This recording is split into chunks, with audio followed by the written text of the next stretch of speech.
Assalamualaikum Smart People, ketemu lagi dengan saya di video saya yang terbaru. Hari ini kita akan membahas mengenai perbedaan antara kerongkongan dan tenggorokan dan mengapa kita bisa tersedak saat makan. Nah, untuk mengetahui bagaimana penjelasan selengkapnya, yuk kita simak video selengkapnya. Nah, sebelum kita masuk ke dalam video lebih lanjut, silakan kalian subscribe dulu channelnya dan jangan lupa tekan tombol lonceng untuk mendapatkan video notifikasi selanjutnya. Hari ini sesuai dengan tema, kita akan membahas mengenai perbedaan organ tubuh kita, yaitu kerongkongan dan tenggorokan. Kadang adik-adik sekalian yang pelajar masih sangat membingungkan untuk membedakan apa sih perbedaan antara kerongkongan dengan tenggorokan. Letaknya hampir sama tapi berbeda bagian jalurnya. Pada tenggorokan ini berfungsi untuk saluran pernapasan, sementara pada kerongkongan ini berfungsi untuk saluran pencernaan atau saluran makanan kita.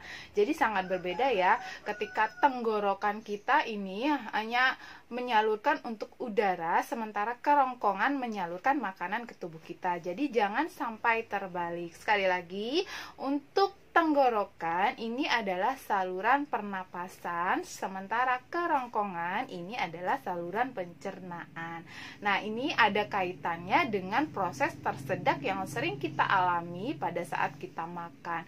Alasan mengapa kita tidak boleh makan sambil bicara adalah bagaimana sistem pada bagian kerongkongan dan tenggorokan ini akan terganggu oleh kegiatan berbicara kita saat kita makan. Jadi ketika kita makan, katup tenggorokan ini akan otomatis tertutup. Untuk apa? Ketika kita makan, makanan ini akan masuk melalui mulut dan masuk ke kerongkongan dan diteruskan ke dalam lambung. Sementara kalau sampai kita berbicara sambil makan, dikhawatirkan katup pada tenggorokan, batang tenggorok ini akan terbuka.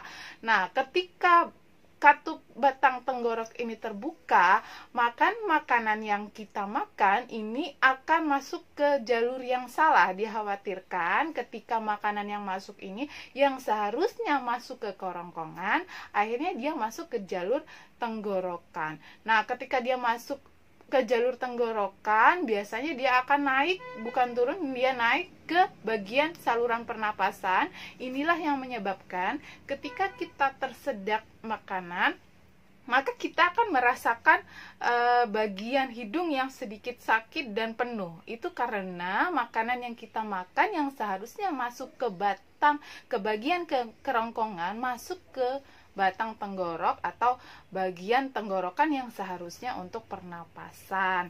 Nah, itu sebabnya kita tidak boleh makan sambil bicara. Akan lebih baik ketika kita menyelesaikan makan terlebih dahulu, baru kita melakukan pembicaraan kepada orang lain. Karena itu tadi, dikhawatirkan makanan yang kita makan akan salah masuk jalur.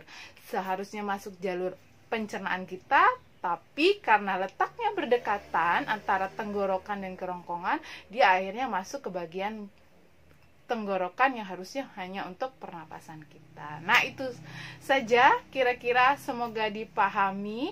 Kalau seumpamanya Smart People sekalian ada pertanyaan, kalian boleh memberikan pertanyaan di kolom komentar, atau kalian bisa kirim lewat email ataupun direct message Instagram saya yang akan saya berikan linknya di bagian description box. Jadi untuk pertanyaan lebih lanjut saya akan bahas di dalam video-video saya selanjutnya.